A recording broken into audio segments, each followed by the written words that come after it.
Are you hiring? With Indeed, you can post a job in minutes, set up screener questions, then zero in on your short list of qualified candidates using an online dashboard. Get started today at Indeed.com/podcast. That's Indeed.com/podcast. Oh, a little upbeat music as we continue on Golic and Wingo, ESPN Radio, ESPN News on a Wednesday morning. Glad you're with us. Upbeat because Mike Golic just went 4 for 4 for the first time in Bretomology. Well done. And it's not like I followed you. No, I picked before you. did. So I'm not following you because you were at 72%. And I went 3 for 4. I was wrong. Yeah. I was 75%. I was proud of myself. The room got suckered in and was listening to my son Mike, who was just awful today. 0 for 4. Awful. 0 for 4. Someone else who has participated in Bretomology joins us now. Field Yates, our NFL insider, and Field Yates, host of the Fantasy Focus Football podcast, joining us in studio.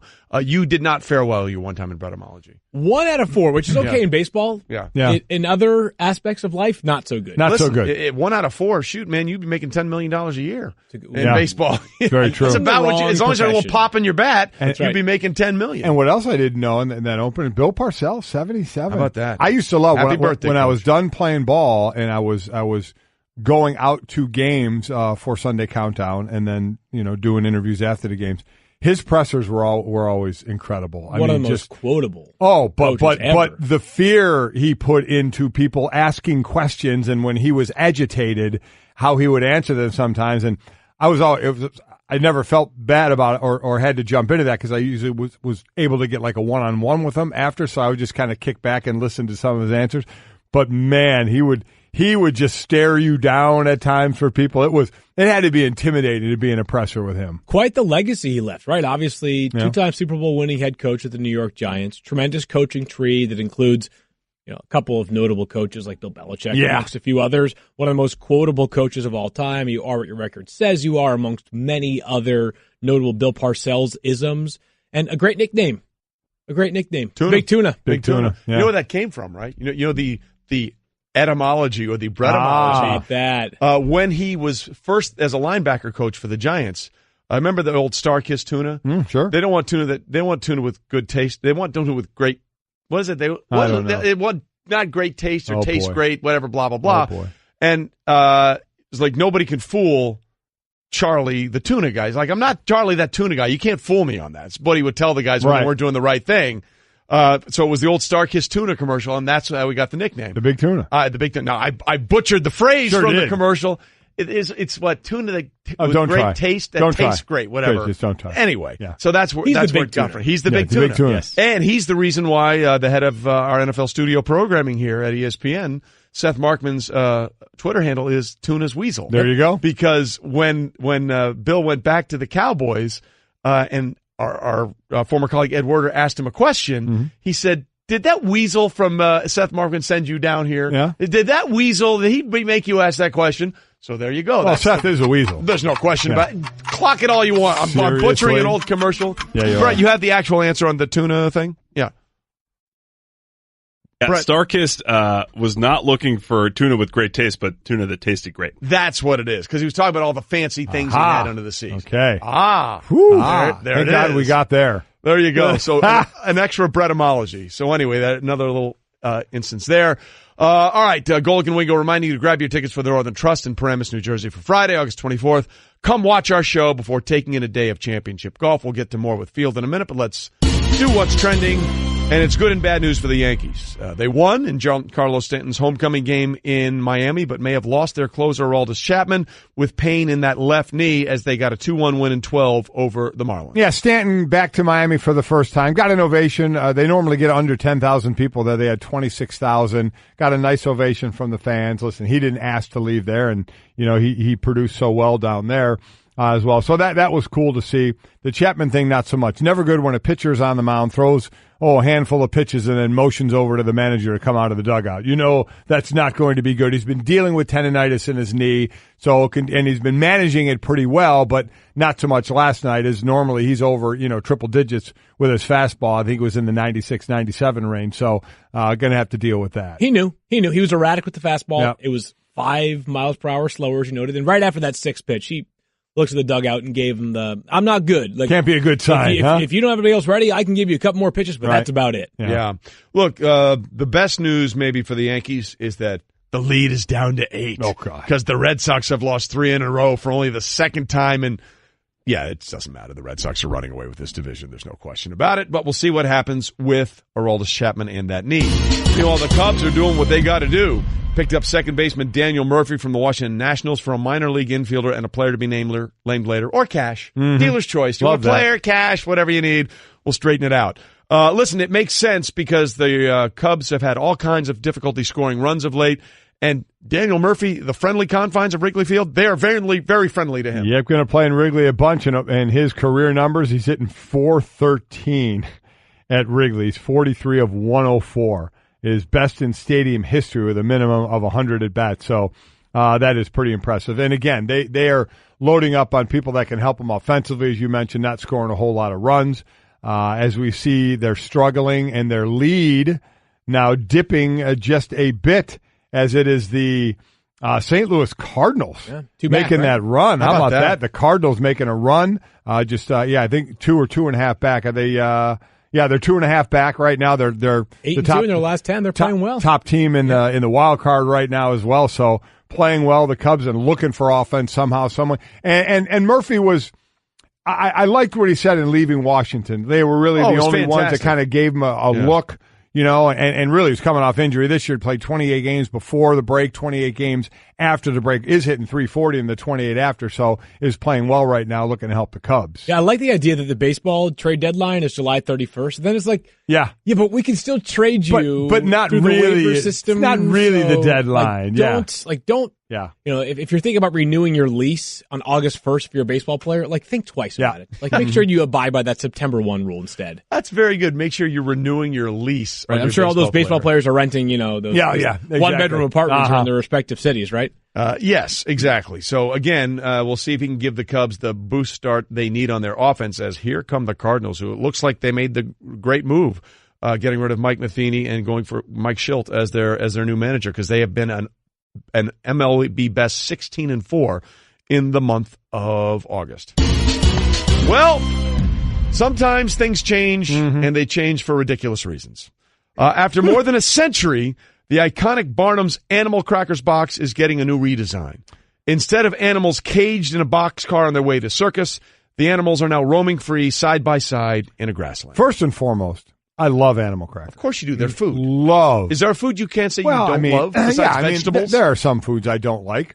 Vegetables. But I love Animal Crackers. And if you look at the old box, you see the animals in like a boxcar, traveling a circus, the animals in the train traveling to the next stop. And now the new box, they are roaming free on the prairie, as they say, and so of course there had to be the line from PETA in this.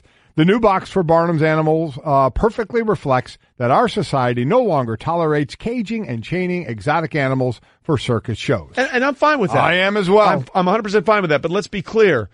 The changing the box doesn't mean much when the animals that are free and roaming are eaten. Yeah. You're still going to digest the animals, whether they're in the cage in the box or roaming free in the box. You're still taking all the cute little animals and shoving them down your esophagus. Well, there you go. That part has not changed. There's a mental picture right there. I feel like Animal Crackers might be one of the top 5 foods that no matter what level of hunger you have, whether you're hungry or not, you'll just keep eating them until whether the box is full, halfway full. Can't eat one. You just eat the whole thing. I dare you to eat one animal cracker and put the box away. Can't do it. So again, really smart, because the cage, the circus, we understand that it's not great, and the animal. But at the end of the day, whether the animals are in the box or roaming free, you're still going to digest them. So back to that, huh? That part is not changing, which seems to be sort of there's no way around that end of the deal when it gets to Animal Crackers. Thankfully, that's the end of what's trending. And this hour of Golic and Wingo is brought to you by La Quinta Inns and Suites. Book at LQ.com and win it business. As we said, Field Yates, Fantasy Focused Football Podcast, with us in studio, giving us the Straight Talk. Brought to you by Straight Talk Wireless, best phones, best networks, all contracts. Okay, Field, first and foremost, we are in that time frame when people are having their fantasy drafts. Yes, right? they are. Yep. Now, I would always say, and I hope you say this as well, don't ever do your fantasy draft before the end of the preseason, because you never know what's going to happen. All kinds of injuries for stars that you may think are going to be there. Poof, gone, bye, zero. So outside of that, What do you have one hard, fast rule for drafting your fantasy team that you stand by? Most important rule that I can tell people is that drafting is an art, it's not a science, because so many people come up and ask me, hey, listen, I've got the 6th pick in my draft. Should I go running back with my first 2 picks? Or, hey, I've got the 3rd pick in my draft. Do I have to take David Johnson if he's there? Well, yeah, I mean, if Le'Veon Bell and Todd Gurley go 1st and 2nd, then I probably would take David Johnson 3rd overall. But you have to be nimble. You have to be flexible within the draft room. And so the best way to maintain an art versus science approach is by drafting for value. If there's a guy that falls to you that has no business being there, you should take him. Remember that your drafted squad is not the squad that you will finish with, right? This is the season, the team that you will begin the season with. Heck, you might even trade players before week 1 of the regular season, depending on how active of a league you play in. So if my first 3 picks just happen to be 3 running backs because, I'm sitting there in the 3rd round and a player like Devontae Freeman slides for some reason, sure, I'm okay with starting with 3 running backs. And if I need to trade one of those players, turn it into a top-tier wide receiver or a top-tier tight end and a quarterback, I'm okay with it. All right, a couple of players, and I'll ask them different ways. This first player, I'll ask more, would you draft him? And if you would, where? Adrian Peterson. I would not draft Adrian Peterson. I understand that he will probably be drafted and probably be drafted a bit higher than I would even expect with my, as of right now. Adrian Peterson has an opportunity. This was the best opportunity for him to have a role that fits his skill set. If you look around the NFL, there was no other roster where he had a probably legitimate chance to carry the football 15 or so times per game in traditional running downs. But if a team is playing from behind and needs to score in a hurry, Adrian Peterson is not the running back that's going to be on the field. He's a virtual non-factor in the passing game, and I don't have any concerns about him from a wear and tear standpoint at the age of 33. I mean, the guy's a physical freak. But again, how many downs a game can he play if you aren't winning a game, right? If you're playing from behind or, all of a sudden you find yourself in need to go up-tempo at the end of the half, it's going to be Chris Thompson on the field. So Adrian Peterson right now, until we see more of him in Washington, I have him in, the 40 to 50 range for running backs as opposed to the 15 to 25 range. And by the way, if you saw highlights of him practicing, he was wearing number 26, not his normal number 28. That belonged to Darryl Green for the Redskins. Hall of Famer. That number is untouchable, Sure. So not going to wear that one. And the other player is not if you draft him, but when you draft him, Josh Gordon. Yeah, Josh Gordon's a really interesting case. I think Josh Gordon is one of those where it depends on how the rest of your roster has taken shape. What I mean by that is this. Let's say that you drafted Antonio Brown in the 1st round, and then maybe in the 3rd round, you got a player, let's just say Doug Baldwin in the 3rd round, Seattle Seahawks wide receiver. And we think he's going to be ready for week 1. The Seahawks continue to say that he is going to be ready for week 1, or at least that's their hope. All right, well, you feel pretty steady at wide receiver with those 2 players. Then you might be able to acquire a player like Josh Gordon in the 4th or 5th round, maybe the 6th round, depending on what size your league is, and you're more comfortable with it. Let's say that you had gone heavy with running backs in the first 3 rounds. The aforementioned opportunity that I talked about, hey, 3 straight running backs to begin your draft, or 2 running backs and a tight end. I would rather not have Josh Gordon as my number 1 wide receiver going into the season, starting with the fact that Hugh Jackson's non-committal as to whether he'll play in week 1.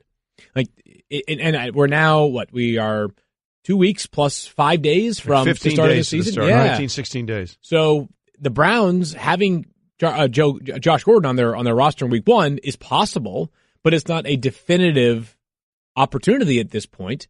So Josh Gordon has immense upside, but I would rather not have him as my number 1 wide receiver going into the season. All right, Field Yates is with us. Let's go from fantasy to reality and the situations that are playing out both in Buffalo and in New York with the Jets. Mike McCagnon says that Sam Darnold is unflappable. So it looks like barring a catastrophe in week 3, I would bet he's going to be the starter week 1, which leaves us with the option of what they're going to do with Teddy Bridgewater. Yeah. By the way, there is a fascinating article right now on ESPN.com by Ian O'Connor about what Teddy Bridgewater has come back from. If you really don't understand how devastating that knee injury was, Ian O'Connor did a great job, with Teddy Bridgewater's permission, interviewing the doctor that basically put his knee back together, and he said it was like a war wound. Everything was in there blown away. Nothing was being held together. It was miraculous that he's really walking again, let alone playing NFL football. So if you really want to understand the journey that he's gone through, check out that article on ESPN.com. It is amazing. What do the Jets do with Teddy Bridgewater? Because quarterback talent in this league is paramount. Yep. And they have 3 guys that they believe can play right now. What do you think the trade market is for Teddy? I think I'm going to answer the question about what the Jets do first, because what they do is they hang tight and they wait and they lurk and they wait and they prepare to pounce if the opportunity presents itself. Because right now everybody's saying, "Hey, trade him for, trade him to Jacksonville," or that's been a popular notion. We actually said that here, right? Which makes sense, right? In some ways. At the same time, like it takes 2 to tango, and that presumes that Jacksonville would want to trade for Teddy Bridgewater. And for better or worse, Jacksonville is pretty pot committed to Blake Bortles. They gave him that extension this offseason. Yes, it helped their cap situation this year. No, it is not a deal that commits them to Blake Bortles for 5 more years at $25 million a clip like Derek Carr, other quarterbacks around the NFL. But they have some level of faith in Blake Bortles. But if the Jets continue to hang tight with Teddy Bridgewater, there could be another quarterback injury around the NFL that could tilt the scales of a team's outlook. That they may say to themselves, all right, we weren't prepared to trade for Teddy Bridgewater on August 22nd, but maybe it's September 2nd now, or maybe it's October 2nd now, and we need to make a move for Teddy Bridgewater. Keep in mind, he's got a $5 million base salary for this season. It becomes guaranteed on week 1. So I've heard people say, like, yeah, just trade him and become someone's backup. And I'm like, I don't know how many teams are necessarily looking to trade for a backup quarterback that's going to make $5 million a season. But Bill Barnwell a little while ago on ESPN.com wrote an article about how teams are going to, it's a copycat league, right? And basically you follow the champions lead. And one of the things that the Eagles showed is having too many quarterbacks. Well, there's no such thing as having too many quarterbacks, right? It's always a good thing to have a surplus of quarterbacks. Worst case scenario for the Jets, and I don't even think the word is worse, but if the Jets wind up rostering Teddy Bridgewater for the full season, it's a good insurance package for them. Yeah. Be interesting. Last year, after a couple of weeks, the Bears had a $16 million backup quarterback. And it's possible in Arizona, if things fall the way for Josh Rosen, you could have a $20 million backup quarterback in Sam Bradford. So Sam Darnold, we believe, will start week 1.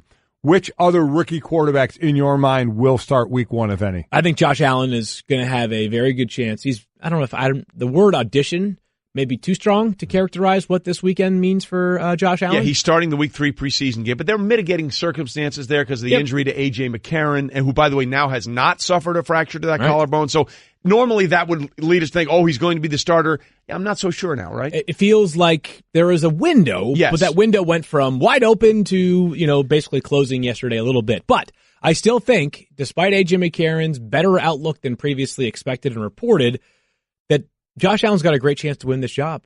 His teammate, and I get it, we can, some of these quotes are breathless and they're just, it's preseason, they're being good teammates. But there are also players that would rather not give rookies the benefit of the doubt. They'd rather wait on rookies. They'd rather say, prove to me that you deserve my praise rather than me heaping it upon you sooner than I need to. And it feels like the narrative has changed rapidly for Josh Allen. Like, these veterans can't help but feel good about what he brings to the table. I think the Jets, I think a lot of teams, part of it is when you make a pick, you do want to see that player, especially in the top 5 or the top 3 for the Jets. I think there's a natural instinct that you want to see that player on the field, not to justify the investment, but because you are that excited about it. Now, in Sam Darnold's case, he's also played pretty well and certainly practiced very well and has a maturity to him that leads the Jets to feel like they'll be in a good spot, as they should feel.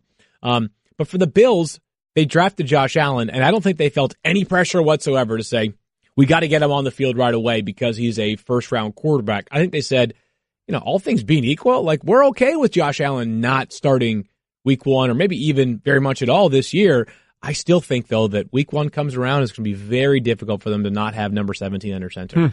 Yeah, listen, so that would mean there may be 2 week 1 rookie quarterbacks, which would extend the streak of at least 1 rookie quarterback starting week 1 to 11 straight seasons. It just seems the way things go this way. Everyone says we're going to be cautious, and then, let's get him out there. Wait to get him on the field. And see what happens. I mean, Jake Locker's bound to be a really good trivia answer for a long time because he's the only quarterback over the past, I think the only first-round quarterback since like 2007 to not start a single game as a rookie. Yeah. So, I mean, really? It is just at least 1 game. That's what happens. You play at least 1, and if not, you play close to 16. Real quickly, because we're running out of time, does Des Bryant find a team this week, or is he going to be looking still going into week 1? I think it could be wait until week 1 for Des Bryant. Wow, we'll see what happens, because it did not go well in Cleveland. All right, Field, as always, we appreciate it. Field Yates Fantasy Focus Football Podcast. Good luck with your driver's test later on today. Yeah. When it comes to hiring, you don't have time to waste. You need help getting to your short list of qualified candidates fast. That's why you need Indeed.com. Post a job in minutes, set up screener questions, then zero in on qualified candidates using an intuitive online dashboard. And when you need to hire fast, accelerate your results with sponsored jobs. New users can try for free at Indeed.com/podcast. That's Indeed.com/podcast. Terms, conditions, and quality standards apply. Support for the Golic and Wingo Show podcast comes from our friends at Rocket Mortgage by Quicken Loans. Let's talk about buying homes for a minute. Because of rising interest rates, there's a lot of unpredictability when it comes to buying a home these days. It's causing a whole lot of anxiety with folks. Well, our friends at Quicken Loans are doing something about it. They're calling it the power buying process, and here's how it works. Quicken Loans will verify your income, assets, and credit in less than 24 hours to give you a verified approval. This gives you the strength of a cash buyer. Then once you're verified, you qualify for their all-new exclusive Rate Shield approval. First, they lock your rate for up to 90 days while you shop. Now here's the best part. If rates go up, your rate stays the same. But if rates go down, your rate also drops. You win either way. It's the kind of thinking you'd expect from America's largest mortgage lender. To get started, go to rocketmortgage.com/Golic. Rate Shield approval only valid on certain 30-year purchase transactions. Additional conditions or exclusions may apply. Based on Quicken Loans data in comparison to public data record. Equal housing lender. Licensed in all 50 states. NMLSconsumeraccess.org number 3030. Golic and Wingo, ESPN Radio, ESPN News, presented by Progressive Insurance. All phone guests join us on the Shell Pennzoil Performance Line. You can get in touch with us through the 1-800-Flowers.com Twitter feed at Golic and Wingo, or call in on our voicemail line, 860-506-5505. And we've been having some fun with that on our Twitter feed about Baker Mayfield's underwear commercial with not a Bentley, a Rolls Royce, right, shirtless, and the tiger from The Hangover. The actual tiger from The Hangover. There is a tiger in the bathroom. It's pretty impressive. That tiger. It's pretty impressive. But how old that tiger is? Old enough to apparently not be worried just sitting there. Yeah. You know, he was pretty docile in The Hangover as well. Who owns the tiger? How much? Researcher Brett, get on that. They make for that. Yeah. Well, Brett will research that. Okay. Absolutely, he will research that. All right, Golic and Wingo, presented by Progressive Home Insurance. Get your quote at progressive.com today. And today could be a very important day in Ohio State football, because at 9 o'clock today in Columbus, they are having the meeting where the committee is releasing their findings to everybody else at Ohio State about what went down with the allegations of domestic violence against former wide receiver coach Zach Smith. Remember, it all started when Urban Meyer said he didn't know about an incident in 2015 to 2016, and then it turns out he did know about it, and he recanted his story later and said, no, I did know about it, and I kicked it up to Gene Smith, the athletic director, and turned it over to the proper authorities like he did in 2009 when Zach Smith was with him at Florida. And so now we're finding out what's going to happen. But today is the day at 9 o'clock, in just about 30 minutes from now, that meeting is going to go on in Columbus, and our Big Ten reporter, Dan Murphy, sort of lays out what to expect in this meeting. We know that most of the principal parties here spoke with investigators at least once. That's Urban Meyer, athletic director Gene Smith, Zach Smith, and Courtney Smith. The trustees were briefed yesterday in an informal meeting by Mary Jo White, the lead investigator, to give them a little leg up on what's going on. Details were sparse coming in out of that meeting, a lot of no comments, but we did learn that details won't always be sparse. We're going to be able to get a full written report that's going to be made public at some point soon after a final decision is reached here at Ohio State. They'll have a full rundown of what happened in the investigation and all of the public records that the investigators used in making their determination. So that's sort of what's going to happen here. And from everyone's trying to read the tea leaves here, Mike, but I think the longer this thing went on, I think it sounds like we may be looking at some sort of suspension. Yeah, I think at most, I think that's what you're going to get. Again, we're going to find out, and this board has been briefed already by the investigators on Monday for their report now today. So there are obviously two sides to this, and they're finding out everybody's responsibility in this. And I brought up earlier what if we know Urban Meyer misled the press, lied to the press? Well, that's not. I mean, that happens all the time, right? And that's not. I'm not just saying that for him. That just happens all the time. Not an NCAA violation. No. He said he didn't have whatever he said. He lied to the media. Okay, but then he did say, "I did report what went on upstairs to the proper channels," Correct. just like he said he did in 2009. Why he didn't just say he did that, we have no idea. And I would imagine they'll find out in that investigation. But if, in fact, he did send it up the proper channels, should he be held accountable? The head coach, it's not his job to investigate what went on. It's to say, hey, okay, my coach, is accused of doing what or did what or this happened. I'm going to send it up the proper channels. Now, there are those that will say, hey, can you fire him anyway? I mean, if you hear what he did, there is the other side of, okay, well, that guy came in supposedly and sat down in front of me and said, I didn't do any of that. So you kind of let the process play out. You report your findings upstairs and then you let them handle it. So if Urban did all of that, maybe he will be in the clear, and then maybe you start focusing on Gene Smith, the athletic director, of where did it go with him in this situation. Now, somebody tweeted into me when we talked about this before and said, what if it was your daughter? Courtney Smith was your daughter. Would you be okay with Urban Meyer just sending it up the ladder? Well, listen, obviously, if it's your daughter, you're going to be a lot more invested and want to, exact revenge on somebody, right. Somehow, some way. If those things were proven to be true. It's exactly right. So, but also so I think I would lose context if it were my daughter. Of course. But the other side of it is, again, Zach Smith sat in front of Urban Meyer, as he said he did, and said, hey, this happened. I got in trouble for this. I'm telling you it didn't happen. So at that point, if you are now the head coach, what is your responsibility? To take it your up to the responsibility is to take it to the next person. Is it to fire that guy when he says he didn't do anything wrong? Maybe it's to put him on and say, hey, you know what? We're going to set you aside for a while. We're going to put you on leave for a while until we get to this situation. Maybe that's something that he could have done. Listen, there's a report you said you did this. You're saying you didn't do it. Why don't you step away? We're going to have you step away for a bit until we figure it out of what went on. That's a fair argument to make. I would imagine that would have been something that he could have done.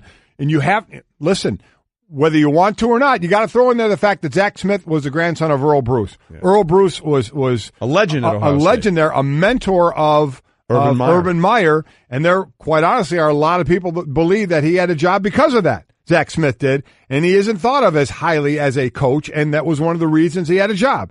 And when Earl Bruce, God rest his soul, passed away, that it was okay. Maybe Zach Smith is now expendable, especially given some of the situations that went on. We'll see where this goes. I'll be very interested in this report. Yeah. But I do not think, unless there is more, and I'm sure there is that we don't know, but given some of the situations and things that we know, I do not believe at all Urban Meyer is going to get fired in this. And again, one of the things that came out of this at the end of that soundbite we played from Dan Meyer, there had been a story out there that, look, this was going to be a verbal accounting. Right. And not something that is going to be on paper and handed out and being disseminated. And he said that's not true. That is going to be the case. It will be a public finding, and everyone after they get through it will be able to see it. So there will be that record of everything that they found, much in the same way that Maryland has come out and said from the beginning, hey, we are going to present this finding to the McNair family, and then we're going to show it to the public. So that is going to be held accountable. As for a timetable on when we know a resolution of what happens today in about 23 minutes, here again, our Big Ten reporter, Dan Murphy. Yeah, that's the big question right now, and there isn't a specific deadline or any type of timetable set for that at this point. They're going to meet at 9 a.m., as you said. Probably shortly after they start that meeting, they're going to adjourn into a behind-closed-doors executive session where they'll really get into the meat of discussing and deliberating what they want to do with anybody who gets implicated in this report. Some of those discussions have likely already started. They won't officially start until that meeting tomorrow. That decision could come as soon as a few hours after that meeting breaks, or could stretch a day or several days into the future. And remember, while all this is going on, there is an actual team that's preseason ranked number 5 getting prepared to start their season. The full-blown schedule starts next week for just about every team out there. They're getting ready for a season, and that's what the players are going to do. Right. Urban Meyer is their head coach, but they need to worry about themselves and get ready to play each individual player, to his own the best ability that he can play by, and that's what he's getting ready for. I mean, as far as this being a distraction, remember early on they've insulated this team, closed practices, didn't have them talking to the media at all about this situation, and that was best because they do. This is separate from those players. Those players are there a limited amount of time. They need to make the most, especially those that are in their last year there, and all of a sudden this is taking the headline of the start of their last season at Ohio State. So I'm sure leaders of that team, players, are all getting together and say, guys, we need to focus on what's going on the field. That's the only thing that we can control at this point. Yeah, let's be clear. There are three separate things that need to be dealt with, and there are three things that we need to focus on for different reasons. One, the team and what they're doing. This is not part of anything for the players. They're working about getting ready for the season. Then there's the situation with how it was handled by the administration, not just the head coach, Urban Meyer, but by the administration of Ohio State. And then there's what allegedly happened to the victim here, Courtney Smith, the ex-wife of Zach Smith. So there are three things here that need to be handled and dealt with very differently for very different reasons, and that process will begin coming up at 9 o'clock. So we'll see what happens, and if for whatever reason we seem to get the news while we're still on the air, we will certainly bring it to you and let you know. But again, that process should begin in just about 20 minutes from now when they have that meeting where the committee, again, three outside people and three members of the university went through this and prepared this report, and they'll have that report and give it to the rest of the people at Ohio State, and we'll find out what happens from there going forward. Golic and Wingo, presented by 1-800-Flowers.com. Surprise a friend or loved one today with a bouquet from 1-800-Flowers.com. When you order a dozen multicolored roses for only $29.99, you'll get another dozen absolutely free.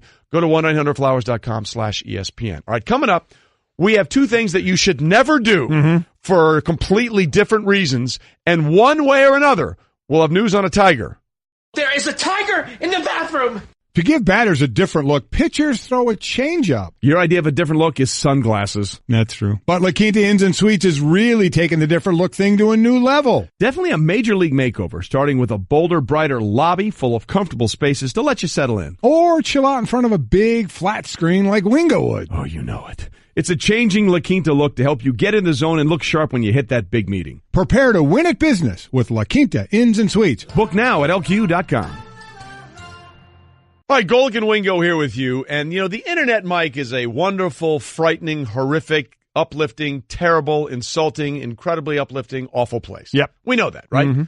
It's also insanely interesting. Yes, it is. And we found a couple of things this morning that got our attention for a couple of very different reasons. These are wow moments. These are wow moments. First of all, if you've ever heard the name Luke Akins, you may have known something about him, but he did something that no one else has ever done, and I swear to God, I hope no one else ever does it, okay? There is video of Luke Akins out there becoming the first person to jump out of an airplane without a parachute from 25,000 feet, landing in a net. It's now in the Guinness Book of World Records as the first complete planned jump from an airplane without a parachute. It's stunning. It is the most frightening thing I've ever watched. The video on it is unreal. You jump out of an airplane with no parachute on. It's just mind-boggling to me. At one point, they have his heart rate up there and the speed he's going. His heart rate is lower than the speed he's traveling. I don't know how that's He was possible. traveling at 150 miles an hour, and his heart rate was 148. Yeah. I mean, that's crazy, and he landed right in the net. Now, the other thing, as we're watching this video here, they have like three jumpers around him. I think that's for shooting footage. Well, they have cameras, yeah, right. So you can see it as he's going down. But I have to believe at some point that, like, if it was going poorly, they were going to wrap him up and try, because you can maneuver yourself in the air to do that. It's not just out of a James Bond movie. But, like, there were people there watching. And if you get to the end, I'm seeing the heart rate now, speed 150, heart rate 148. Isn't that unbelievable? That's crazy. If you get to the end of the video where he lands in the net, he does not hit it square on. He hits close to an end of it. He hits close to an edge of that net. That would have been a bad thing for all those people there to see. Like, if you miss, because you miss. At some point, while those people are there to maybe help him, at some point, those guys that jump with him, they pull their chutes. Correct. So they're no longer any help to him anymore. Yeah, there is literally a drop-dead point, for lack of a better term. Yeah. Brettomology. We'll look that up next week. There is a drop-dead moment here, and it is fascinating on one level and completely frightening on the other. Blows my mind. Blows my mind that you would jump out of an airplane with no parachute on. Please, no one ever tried to do this again. From no one 25,000 feet. Luke, you're in the Guinness Book of World Records. You're crazy. I love it. It's unbelievable. And I would never think about it. And then there's another story, which is why you should never have power drills in your pants. There's a UFC fighter named Bryce Mitchell. Now, I don't know much about Bryce Mitchell. Is he a very good fighter? I have no idea. Stanzik is freaking out on this story, by the way. He does not want to hear about this story. But he's 10-0. But he's not going to be fighting against opponents, but not against power saws. Yeah. He's not going to be fighting for a while, and he put it out there, I guess, on his Instagram. And we have to sort of, be careful in how we say this. So I was going to train today, but I ripped my in half. Yeah. I'm about to get it stitched up. I was holding a board over my head with a drill in my pants. I was sizing up the board, and the drill went off and tangled my berries up in it. I dropped the board and reversed the drill and untangled my berries, but they were ripped in half. I'm serious. I obviously can't post a pic, but when my blanks are sealed back up again, I'm going to come and train. I think a high kick would rip them in half. Ha ha. And if I hear any puns about how this whole thing is nutty or screwed up, I'm not taking that. I'm going to be out for a little bit. I just can't even fathom that. Are you kidding me? First of all, rule number 1, never put anything with the action to cut by itself that can self-engage in your pants. In your pants. They said picture a volleyball getting stuck in the axle of a car. No. No. And there actually is a photo. There actually is a photo out there of it. Okay, I have not seen that. I don't know if I want to see it. I have not seen it, and I don't want to see it. But what scares you more? This or jumping out of the airplane without a parachute? Well, this you can fix. Can you? You jump out of that airplane and miss. You know what? You're either going to live or die, right? Yes. You jump out of the airplane. Although there have been people that have jumped out and fallen and lived, but it's a very small thing. You fall from 25,000 feet. And miss the net. And live. Good luck for to you. Happy on. So you live or die. Getting the berries, ripped open by a drill. Power drill. While I'm not going to like. He had to reverse the drill. Modern science is pretty good. I got to believe, while it sounds horrific, it probably looked horrific. Man. John Wayne Bobbitt. Well, that was, But they got it back. All right. I mean, you said you can't be fixed. He might be fixed because of this. All I can think of is that line from Something About Mary. We've got a bleeder! Yeah. In the worst possible scenario. Take it back over to tracks. So I hope you enjoy your morning. Shout out to... every guy out there. Listen, every guy anyway, when a guy gets hit in the twig and berries, every guy out there feels it because at one time or another in your life, you've been hit there. But now you envision a drill drilling you there. Yes. So good luck to Bryce Mitchell. Hope is all is well. Congratulations to Luke Aikens. Never do it again. Ever. Coming up, we're going to talk to the biggest star in the galaxy. And if you don't believe me, just ask him. Zlatan! Ow. Yep, you guessed it. I'm a speed bump, so I've got one job. I slow you down. So imagine how I feel about Geico, who does way more. Like, not only could they save you money on car insurance, but they've been around for over 75 years, giving people fast and friendly claim service. Ow. Plus, they got a nifty mobile app that gives you 24/7 access. Ow. Just doing my job, buddy. Geico. Expect great savings and a whole lot more. Are you hiring? With Indeed, you can post a job in minutes, set up screener questions, then zero in on your short list of qualified candidates using an online dashboard. Get started today at Indeed.com/podcast. That's Indeed.com/podcast. Getting you through your Wednesday. Glad you're with us. Golic and Wingo on ESPN Radio and ESPN News. We are presented by Progressive Insurance. All phone guests join us on the Shell Pennzoil Performance Line. Mike Golic, Trey Wingo here with you. I almost said Mike Golic Jr. He's not here anymore. He's not here anymore. Yeah. But he'll be back tomorrow. I mean, he's not here anymore now. But he will be back. So we got a lot to get to today. Again, that meeting at Ohio State is just getting underway. So we'll find out what happens there, see if there's any resolution going forward today. It doesn't look like there's going to be an immediate resolution, but it could come out later on today or maybe by next week. We'll figure that out going forward with what went on and what people knew about the allegations against former wide receiver coach Zach Smith. Golic and Wingo reminding you to grab your tickets for the Northern Trust in Paramus, New Jersey on Friday and come watch our show before taking in a day of championship golf as the playoffs, the FedEx race for the FedEx Cup get underway on the PGA Tour, so we're looking forward to that. I look forward to that. That'll going be a lot down of fun. there. Yeah, absolutely. Going to see your old teammate Jeff Fiegels? Yeah. Just going to stop on by. Lives right in that area. It still does some work for the Giants, so good to talk to him about the Giants this season and what the route they've gone. But always good to see him. We played together for a number of years in Philly of his, 22 years or whatever it was? Yep. 22 years of punting in the NFL. Unbelievable career. Absolutely crazy. And we'll see what happens there again as the FedEx Cup playoffs get underway. Always a lot of fun. We have a very special thing we need to get to in a minute, but first let's do this with what's trending. And the Yankees, in Giancarlo Stanton's first game back in Miami, won the homecoming game. He went 2 for 6 for 3 strikeouts. But there's an issue, Michael. Aroldis Chapman left the game with pain in his troublesome left knee, and New York scrambled to close out a 2-1 win over the Marlins in 12.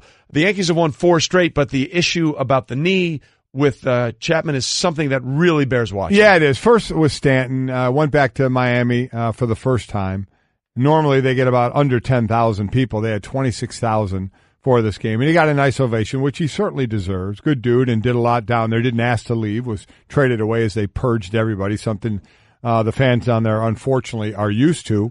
And then the game, with Chapman. Threw 6 pitches and waved into the dugout that he had some issues. Never going to be a good sign. He's been dealing with tendonitis in his knee. He's been managing it well throughout the season, but for a guy that comes in and his whole thing is don't throw a lot of pitches and throw a lot of gas, and you don't have the gas, doesn't help. When you're throwing over 100 and you're hitting 96 now, you're not what you can be. You got to get that taken care of before the postseason. So we'll see how long if he is down, how long he is going to be down. The Yankees have dealt with some injuries. All teams do.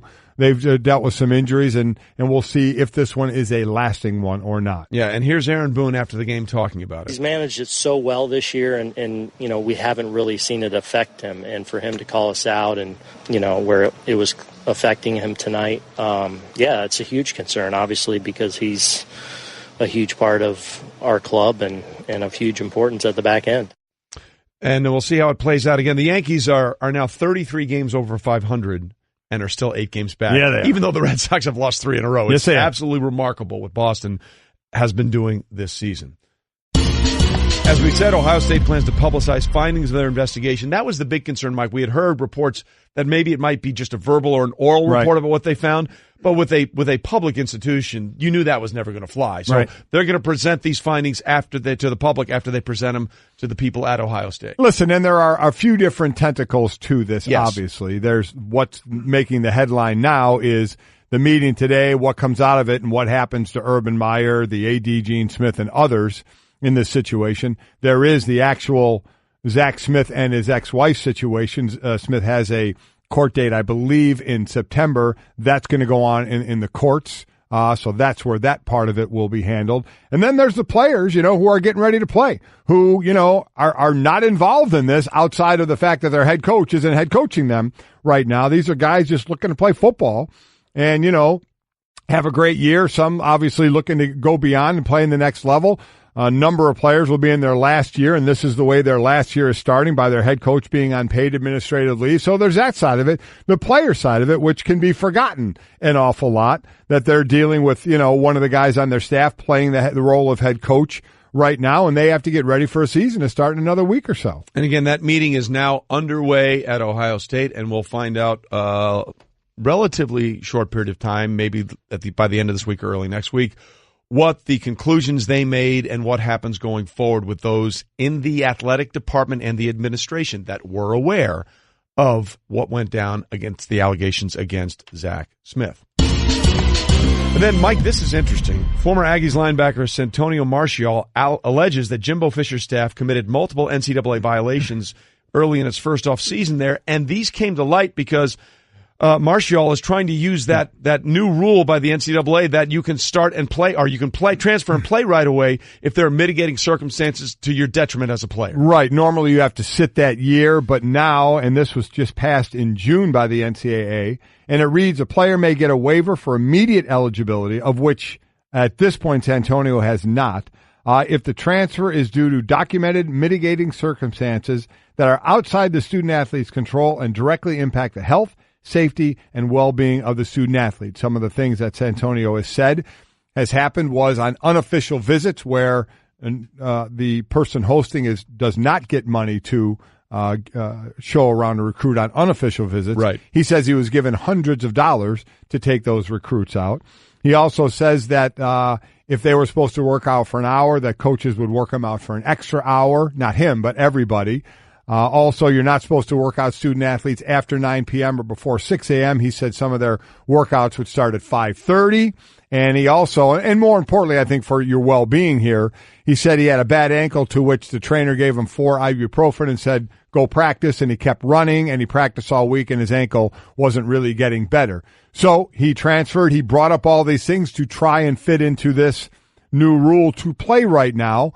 So for him, we have no answer yet, but you wonder if overall this may start happening for players who want to transfer and play right away. They start bringing up some things that are going on at their school, to which some people may say, good, if these schools are trying to get away with some of these things, bring them to light. And others may say, come on, now we're going to whistle blow, not for the reason of helping the cause, but for helping my own cause of being able to play somewhere else, which I'm sure a number of people will not have a problem with either as well. Well, we'll see how quickly this continues, or they try and discontinue this entire process. Again, that'll be what's happening going forward. This rule just took effect in June. Yes. So if it's done before September, you're like, wait a minute, what's going on here? Okay, so we have a lot of fun, and the best athletes out there are the ones that go by one name. Yeah. Right? Tiger, you know what we're talking about. Phil.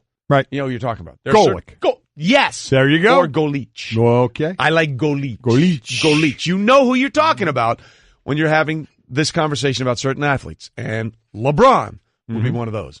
But LeBron, according to this guy, is not the star in Los Angeles because he is the galaxy in which all the other stars orbit themselves around. I'm talking about, of course, the man who scored the greatest goal in the history of goals, according to him. That would be Zlatan. When I came to England, they all said I was old. I came in a wheelchair. After 3 months, I conquered England, and they say I was flying. And I come here to win, and I know I will win. The lion is hungry. Los Angeles called, and I answered. Why I choose? Because I wanted it. And imagine when you're on top, how you feel. It feels good up here. The people that doesn't understand, they say I'm arrogant. But the people that understand, they know I'm confident. Zlatan never miss. Remember, impossible to miss. It's the system that failed me, not me failed the system. Well, we are delighted to be joined now on Golic and Wingo by LA Galaxy forward Zlatan Ibrahimovic. 15 goals and 19 appearances for the Galaxy, and of course, world-renowned for his play in the English Premier League, as well as with Paris Saint-Germain and for the Swedish national team. Zlatan, thanks for being here. How are you today? Thank you. Thank you for having me. So far, so good. Everything is good, actually. Everything is good. How would you describe the transition of you from playing at the levels of Manchester United and Paris Saint-Germain to playing for the MLS and the LA Galaxy?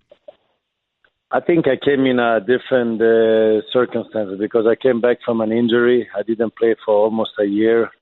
And I appreciated a lot that I got the opportunity to come over to U.S. to play my game here and give me the chance to show the world that I'm still alive. So I'm happy for that. I'm good. I'm settling in and I'm enjoying. Well, listen, they're enjoying having you as Zlatan and the Galaxy take on LAFC at the StubHub Center Friday, August 24th at 7:30 p.m. live on ESPN. Season tickets for the Galaxy available at lagalaxy.com. So you are on the verge of a very important milestone, Zlatan. You are 2 goals away from 500 professional goals. Only Ronaldo and Messi can make that claim. Now, what would making 500 professional goals mean to you? I think it would mean a lot because as a striker, you want to score a lot of goals. You want to score goals to help your teammates, to help your team win, make your fans happy, give the right results, and the striker has a lot of responsibility by making that come through. So my job is to score goals, create chances, and help my teammates. And I had this thing when I was young. People said, like, Kiki is not able to score. He is a good player, but doesn't score a lot of goals. And I'm 2 goals away from 500. So let's see who my victim will be for that number. Yeah, I don't think you should take any advice from that guy who said you would never score, because clearly that is not the Always case. Believe in yourself. Yes. Believe in your skills. Listen, you like to announce your presence with authority, for lack of a better term. You called yourself the Lord of Los Angeles. What has been the most eye-opening thing about coming to Los Angeles? I think everything has been positive. I feel welcome. People accepting me with open arms. And not only me, also my family. So I'm just coming here, being myself and doing what I'm good at, playing the game that I love. And that's football, soccer, how you call it. So everything has been positive. It certainly has, as you and the Galaxy take on LAFC at the StubHub Center Friday, August 24th, 7:30 p.m. live on ESPN. That's Pacific time, 10:30 Eastern time. Zlatan, you are a larger-than-life personality. It seems like you enjoy the give and take with the press. They asked you about your driver's license, and there were a couple of questions you didn't get, and you said, "I do not miss. The questions were bad." What do you enjoy about the give and take talking to people like us? I'm trying to be myself, and you ask a stupid question, you get a stupid answer. You ask a good question, you get a good answer. So I'm just answering by being myself, what I believe in, what I think is correct or not. If it's good or not, that we have to see afterwards. But I'm just being myself, and this is not me pretending to be somebody I'm not. So I don't believe in those things. You should be yourself and say openly what you think, and be yourself. Yeah, it's working for you, just so you know. That being yourself thing is working out for you. You seem to have a thing that people gravitate towards. As we said, close to 500 goals. Is there one goal that's more memorable to you than anything else in your career? I think every goal is important in his own way. But the one against England I enjoy a lot because they were talking bad, let's say, for 10 years, and I gave them a goal they will remember for the rest of their life. So this I will enjoy. For those that don't know, that was in the Euros that year, and it was an insane bicycle kick from outside the penalty area, one of the greatest goals you'll ever see in your life. You also scored... Most beautiful goal ever made on a football pitch, and it was made by me. Yes, it was. There was also a very moving goal scored by you in Paris Saint-Germain in 2015. You were involved with a charity called 805 million names, which it refers to any one time. 805 million kids are hungry in this world. And you scored that, and you took off your jersey, and you had tattooed temporarily a bunch of names of kids on your jersey to raise awareness. Why was that important to you? That was important because when I do things, this is the first thing I do, like publicly, open for the world, like for charity.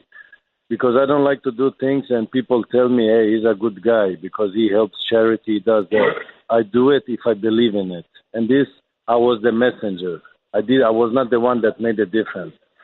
So this was about the hunger, 805 million people suffering from hunger in the world. So I tattooed 55 names on my body, and it was real names from people suffering from hunger. So I said the best way to show the world is when I'm on the big stage. And I was, and took 2 years to do it. And in the end, so we made up to 70%, everything planned. The last 30% was what will happen in the game. We don't know. Maybe I get injured. Maybe I don't play. Maybe I get substituted. We don't know. And the best scenario was score goal and show the world the name. 2 minutes, I scored a goal. And they said, don't take it out because you will get a yellow card. And I said, no, this is more important than me getting suspended or me getting fined because the world needs to know. And I took off the shirt and I showed the world all these names, people suffering from hunger. And this was my message to the people that can make the difference. So I'm just the messenger. And I let them use me, my name, my body to see it. Well, so I don't do things because I want people to say he's a good guy because he donated 100,000 to a charity. He donated this, so people can point the finger and say, "Hey, this guy is doing good things." I do those things, but without people knowing it, because then you do it because you want to do it, and not like many people out there. They do things just to have a good image, positive image, so people would say, "Hey, he's a good guy." I don't need that. I know who I am. And I know what I'm doing. Well, it was quite a moving experience. I remember seeing that in 2015. Zlatan Ibrahimovic. It was beautiful. Yes, it was. Joining us this morning. And don't forget, Zlatan and the Galaxy take on LAFC Friday, August 24th, 7:30 Pacific, 10:30 Eastern on ESPN. Okay, when LeBron James came to LA, You put out a tweet, L.A. now has a Lord and a King. Welcome, LeBron. Have you had a chance to speak with LeBron yet? No, I didn't meet him. And he didn't meet me yet, so same thing. Now, are you looking forward to that? I mean, I enjoy him playing. I don't know the person, so I'm not the one who should talk or in that. I get questions, I answer about him, so nothing more than that. I enjoy athletes that are phenomenal in what they're doing. But it's not because we are phenomenal that we know each other or we need to meet. So I just enjoy him play, and let's see when he starts to play. If I have time, I will go there and enjoy his game. Well, listen, that would be an unbelievable meeting if we could get the two of you together. That would be a lot of fun. Zlatan, you did not play in the World Cup this year. What was the reason you decided not to play for the national team? But what people don't understand, I retired from the national team 3 years ago, 2 years ago before the World Cup. Right. So I was not even involved. So all the talks and that I enjoyed because it made me feel I'm still in the picture, but the truth was I got the question, they were calling me and they were asking, what do you think, what do you feel, can you play? And I said no from the first moment, from the first question I got. So it was not even in the picture that I was going to the World Cup. So, but I enjoy while it was talks about it, and I played the game. Yeah. But I was not even in the picture for it. It was never my intention to go to the World Cup because I retired 2 years before the World Cup. Right. But the interesting, the World Cup final pitched France against Croatia. Your mother is of Croatian descent, and Paul Pogba is one of your best friends. Was that a difficult match to watch, or did you have a rooting interest? I'm a sports fan. I like to see beautiful football. The best team will win. So, of course, my mother being Croatian, I support him in that way. And for Paul Pogba, as being my friend, I support him in that way. So whoever won, I would have the same happiness. So for me, it didn't matter. The only thing was if I would play with Sweden, we would win. So that's the difference. I tend to believe you on that one. There's no question. Zlatan Ibrahimovic is with us. Okay, you are a larger-than-life personality, so let's play a little fill in the blank. The best football player not named Zlatan is who? Ronaldo, the phenomenal. Right, Ronaldo. Your best feature and attribute is what? My best feature and attribute. Who could that be? My nose. Your nose? No. That came from the background here. Hey, go with it, man. I'll believe it. Okay. All right, we'll go with the nose. Your favorite athlete that is not a soccer player is? Muhammad Ali. Muhammad Ali. Very cool.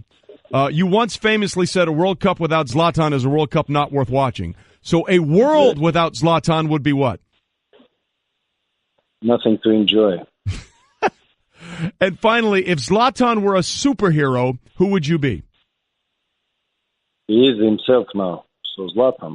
There you go. That's the best possible answer. And once again, you're being yourself. Zlatan Ibrahimovic of the LA Galaxy. Hey, thanks for being with us this morning. We really appreciate it. Thanks for having me.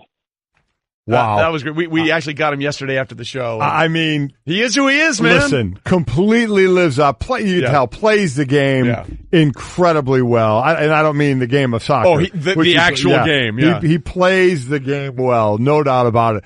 Very cool thing about the 805 million people that go to bed hungry and getting the names temporarily tattooed on his body.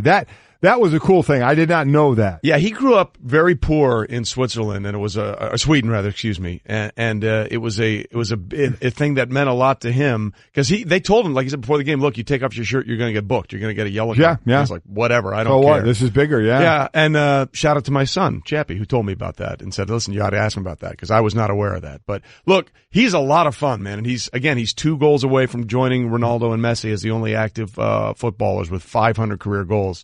And I love that. I can't wait to see who the victim would be. It was so good. It was so good. You just love him. Hey. As you mentioned too, just the picture of him. Yeah. You look at the picture of him, and when you hear him talk, you're like, yeah, okay, I see that. He's staring you down. Yeah, he is. If you could be a superhero, who would it be? Me. Oh, I knew that was just coming. the best. You knew that was coming. Oh, that was good. I was surprised you just didn't say I would be Zlatan. Exactly. Just leave it at that.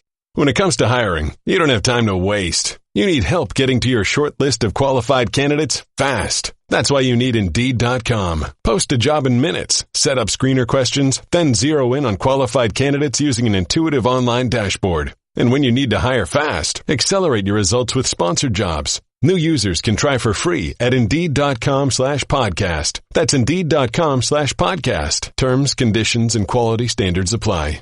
Support for the Golic and Wingo Show podcast comes from our friends at Rocket Mortgage by Quicken Loans. Let's talk about buying homes for a minute. Because of rising interest rates, there's a lot of unpredictability when it comes to buying a home these days. It's causing a whole lot of anxiety with folks. Well, our friends at Quicken Loans are doing something about it. They're calling it the power buying process, and here's how it works. Quicken Loans will verify your income, assets, and credit in less than 24 hours to give you a verified approval. This gives you the strength of a cash buyer.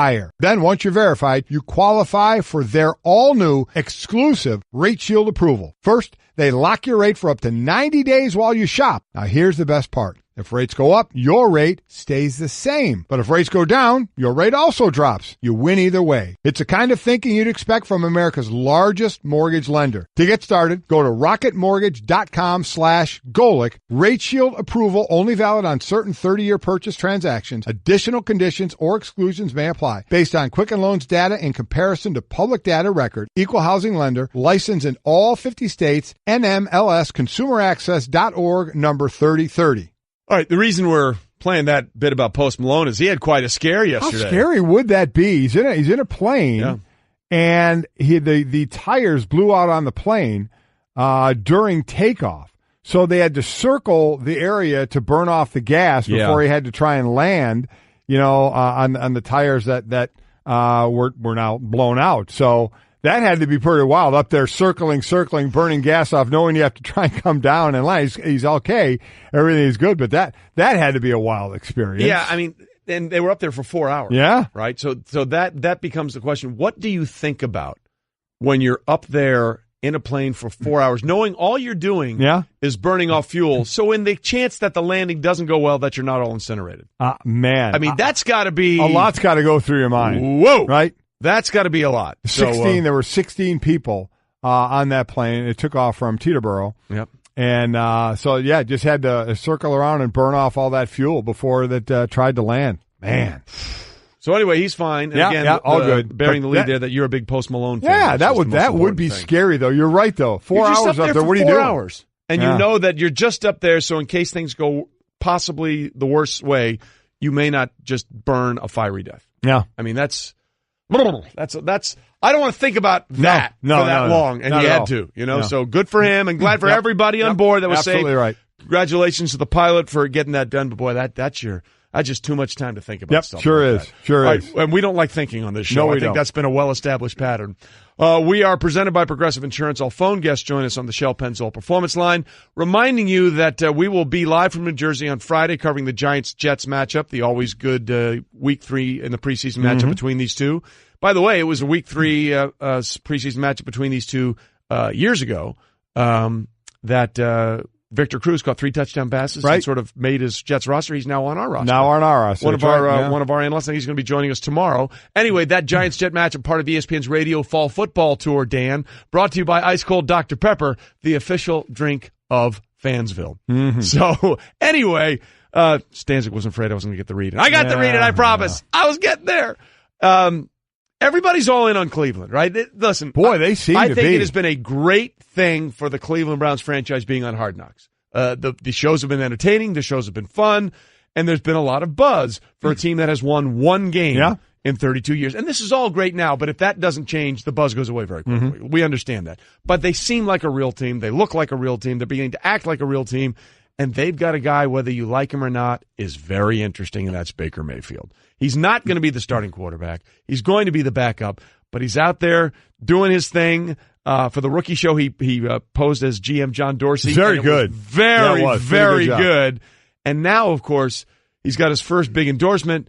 He's an underpants model. Underpants model. It's an underwear. Is it the company that's owned by Jimmy Butler, Kyrie Irving, and Chandler Parsons? Is that? Yeah. So those guys are own the whole thing, or part of it, or have obviously things to do with it. And so there's a picture of Baker Mayfield in jeans, low enough where you see the top of the underwear, a Rolls Royce, and a tiger. And the tiger is actually the tiger from The Hangover that you saw in the bathroom. There is a tiger in the bathroom. Yeah, that's that tiger. And it's an underwear ad, which, is there. Listen, he is the personality. You were trying to maneuver. It's great for Hard Knocks because he is the personality of that. Gosh. And a guy that is just kind of pushed by the wayside is Tyrod Taylor, who, by the way, his quarterback rating in the preseason is 134, and he hasn't been sacked. He great. Is going to be the starting quarterback, and if he plays well, he'll continue to be for a while. Baker will eventually be the quarterback of that team, but Tyrod Taylor has been playing well for them. But Baker has that personality, and I know there will be part of the people in Cleveland, even the coaching staff, who would rather Baker not be, out there hawking underwear or hawking other products publicly. On the other side of it, Patrick Mahomes, the quarterback now for the Chiefs last year, they talked about how he had turned down, he was asked it, he didn't offer this up, but it was that he had turned down opportunities to be out there pushing product because he wasn't a starter. He was going to kind of wait till it was his team when Alex Smith was gone. Baker Mayfield is out there doing that, and he is not the quarterback. It's not his team just yet. So there are those that are going to be a little angry about that. My point has always been this. For those that always say, oh, shouldn't he be watching film? You always hear that. With a team that's losing, you come in, shouldn't you be watching film? Yeah, that's a ridiculously stupid statement to make. You put your time in, and then you have your own time. Correct. You as long as you put your time in and extra time as well to your craft and you're prepared, you have your free time to do with it what you want. So, and that would be the big thing, because the comparison has already been made to Johnny Manziel. Whether Baker likes it or not, there's going to be that comparison. First-round quarterback, kind of fly-by-the-seat-of-your-pants quarterback, big personality guy. And Johnny Manziel, without question, wasn't prepared. No. Didn't prepare, studying his playbook on the flights to Vegas, even admitted when he was a backup he didn't study the playbook like he should. So Cleveland Brown fans, unfortunately, had that vision in their head.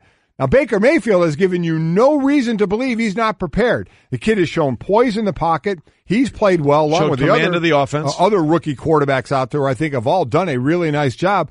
But he is looking good on the field. He is in command of the huddle and in command of the plays out there. Certainly plays like a rookie at times and will, but he doesn't give you that pause like Johnny Manziel did. No.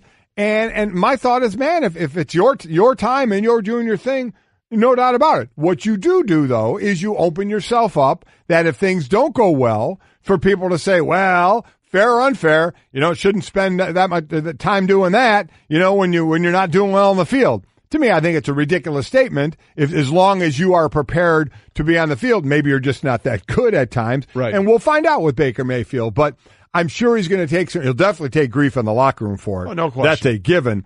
But you know what? Dude's got a great personality, and the most important thing is what he's been asked to do on the field so far he has done. I agree. And, he had that one wake-up moment in the first episode that we saw when Hugh Jackson said, hey, why don't you come in with your boy 5, Tyrod Taylor? Right. Like, well, he has his own little workout he does first. And he was like, where's your little workout? Yeah, and players have to learn that. Rookies need to learn that. And he's been great ever since then. In fact, the HBO thing and the Browns are getting so excited that people may be getting a tad too excited about what to expect from them. Jay Rude, the vice president of race and sports at MGM Resorts, was on with Freddie and Fitzsimmons, and he is letting everybody know people are laying a lot of money on Cleveland this year. It is a definite phenomenon. Everybody is pounding the Browns. I mean, we have, by far, we only have one liability in the Super Bowl, and that's the Browns. We're getting completely good action across the board on everyone else. If you remove the Browns, I think everyone is very confused as to who they think is really going to step forward in the NFL this year. There's big money. And again, this is a team that has won one game in the last 2 seasons. We both believe it's going to be different, but how much money of your own? Well, you have millions laying around the couch, but how much, if you were an actual person, how comfortable would you be laying big money on them winning 6, 7, 8 games? Well, especially for the Super Bowl. They're 40. I'm amazed these odds are this low. Yeah. They're 40-1 to win the AFC. The Patriots still play in the AFC. 80-1 to win the Super Bowl. I mean, I think that's crazy. I think they should be way higher than that. To throw a couple of shekels down, and we don't have to say for entertainment purposes only because it's going to be legal just about everything. In certain states. Yeah, that's exactly right. So I'm amazed they were that low. And the over-under is what, 6.5, 7.5? Well, listen, according to the line, it actually should be higher, but here's Jay one more time of where that line is. So our win total currently is 6, over minus $1.45. We opened 5.5, and it's, been going a little bit over. We're starting to draw a little bit under money. The wise guys are going to, keep the betting price a little bit honest. If we were just moving strictly on what the betting public was going to do, we'd probably be at 7.5 at this point. But yeah, everyone's betting the over on the Browns. They think that's probably the steal of the century at this point, is what most people are thinking when they're betting this proposition. So 7.5. So let's go with the first one. Let's say 6.5. Yeah. If you were forced to bet money, that would hurt you if you lost it.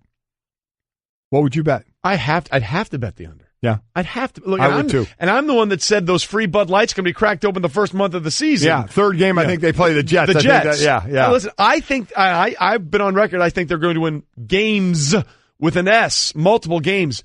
But 6 seems like a lot for a team in a division that's pretty competitive. They start out at home to Pittsburgh, then at New Orleans, home to New York, at Oakland, then Baltimore, and then the Chargers, Tampa Bay, Pittsburgh, Kansas City, Atlanta, Cincinnati, Houston, Carolina, Denver, and they finish with Cincy and Baltimore.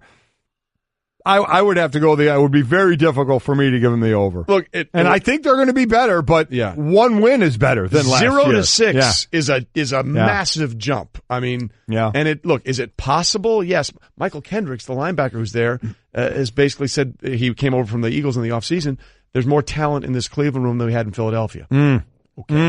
Okay. Yeah, maybe he's right. We'll find out. I can't go that far. Yeah. I think they're going to be better, but I'm with you 100%. I would have to take the under on that bet going forward. To give batters a different look, pitchers throw a changeup. Your idea of a different look is sunglasses. That's true. But La Quinta Inns and Suites is really taking the different look thing to a new level. Definitely a major league makeover, starting with a bolder, brighter lobby full of comfortable spaces to let you settle in. Or chill out in front of a big flat screen like Wingo would. Oh, you know it. It's a changing La Quinta look to help you get in the zone and look sharp when you hit that big meeting. Prepare to win at business with La Quinta Inns and Suites. Book now at LQ.com. You have to have like a medical issue to get a cart, and it was about 90% humidity. We walked 9.7 miles and about 20,000 steps. Let's just say there wasn't a dry stitch of clothing on anybody. Can I play my Zlatan card? Yes. You don't have carts, you don't get Mike Golic. Amen to that. Sports Center brought to you by Valspar Stain. Just a reminder, if doing your deck is on your to-do list this summer, put new Valspar Stain on your shopping list. That way you can get all-weather protection and more inspiring color. Valspar Exterior Stain only at Lowe's. Real quick, Friday when we're out at the golf tournament out in the Northern Trust. In Northern Trust, Jeff Eagles is going to come by and set, former teammate of mine in Philadelphia. We lived by one another in Arizona as well. Remind me, because in those tweets we were talking about somebody doing a commercial with what kind of the car did I say in the driveway? The little fun little cars the kids drive. What are the smart cars? No. The little kids with the big wheel. Big wheel. Oh my God, Tonka truck. What are you talking about? Power wheel? I lost it. Yeah. The little cars that they push the electric. Like little Jeeps. Little powered cars. Yeah. I blew. Never. I did. It was a complete fail. But we're going to talk about what Fiegels did to one of them for our kids when we were growing up. Okay. We're pretty sure it's Power Wheels. Wheels? It's not called Power Wheels. Is it Power Wheels? Whatever it is. Yeah. I completely destroyed that story. So let's just move on. No, keep going. No, You're doing why? great. Yeah. It's Power Wheels. Is it Power Wheels? Okay, one of the I knew what you were talking about. I didn't know the actual name, but there's all kinds of them. They're sometimes a little Mercedes. Deegs doctored one up for our kids, and you want to talk about us not caring about the safety of our kids. No helmet. It was pretty bad. No helmet. Oh, it wasn't even that. No, bad. We'll get to it. By the way, the reason we played that rejoin playing your Zlatan card earlier, we played back our interview that we recorded yesterday with Zlatan Ibrahimovic, which was great. Everything you would imagine. And in case you missed our interview with Zlatan, check it out on the podcast, on the ESPN app and Apple Podcasts. You will be well entertained. You will be well entertained. Yes, you will. Listening to that. He's as advertised. He is who it's like. Yeah. I can only be me. Yep. I am who I am. So again, what's going on at Ohio State right now? They are in an executive session, reviewing the findings that the 6-person committee found about what went on and who knew what about allegations of domestic abuse against a former wide receiver coach, and whether it was handled properly and whether that information was disseminated correctly. Right. They're in that process right now, and maybe we'll have a resolution later on this week or maybe even later on today. We don't know. But when we get to that, we will get to that. And we missed something yesterday, by the way. We were talking to a nun from Chicago. Of course, it was Sister Mary Jo Sobiek who threw out that amazing incredible first pitch. Did the bicep bump and then threw a strike, and then she threw one at you. I understand he's a graduate of Notre Dame, and so I'm surprised that the Blessed Mother couldn't intercede for him. I think the Blessed Mother covered her eyes when I threw that pitch, sister. It was not pretty. The mound got me. The step off the mound got me and lowered my throw. It was my own fault. I got booed, and I should have got booed. I deserved to get booed.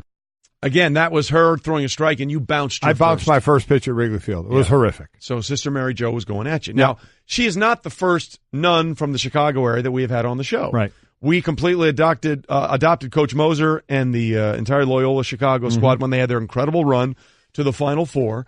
And, of course, they were also powered by Sister Jean. Right. And Sister Jean, of course, took off as a phenom, as someone that really inspired the Chicago players. And, she'd been very healthy. She got in a little accident, so she was in a wheelchair, but was very healthy. She turned 99. 99. 99 yesterday. It's still going strong. So, happy birthday to Sister Jean. Within a span of 2 years, we've had a couple of nuns get bobbleheads. Yeah, both Sister Jean Yeah. and Sister Mary Jo have bobbleheads. That's pretty cool. That's very impressive. Very, very cool. So, congratulations once again to Sister Mary Jo for throwing darts and then throwing darts at you. And happy birthday to Sister Jean, who was with us in March. Congratulations to her as well. All right, so we got a lot coming up here on tomorrow's show. We will continue to track what's going on at Columbus. We'll have Colts head coach Frank Reich. Yes, we will. I'm curious to talk about what he's thought so far about the first season offense, or first team offense in the preseason, and what is the plan for Andrew Luck going forward, and the offensive line specifically. We got Tiger back on the course. Will Tiger actually go under par in the first round of the tournament? Do that. Things might turn out really well for him. Maybe. Plus, we'll have our new teammate, Victor Cruz. Yeah, look forward to that. Well. So we got a lot going on today. And again, if you missed the interview with Zlatan Ibrahimovic, well worth your time. You can look it on Apple Podcasts or on the ESPN app. It'll be there as well as the best hits of the entire show. Let's just say we got the full selection with Zlatan as we always do. Oh, by the way, maybe Stu Gatz will join us as well tomorrow. We'll see if he can fit us in. If there's time. Yeah. Speaking of time, you have time to play golf today? Oh, absolutely not. Didn't think so. We'll see you. Computer, execute 12.4p operation. Optimizing algorithm. Running encryption packet alpha. Night. Oh, I don't feel so good. What is it, computer? Is it hot in here? It feels hot in here?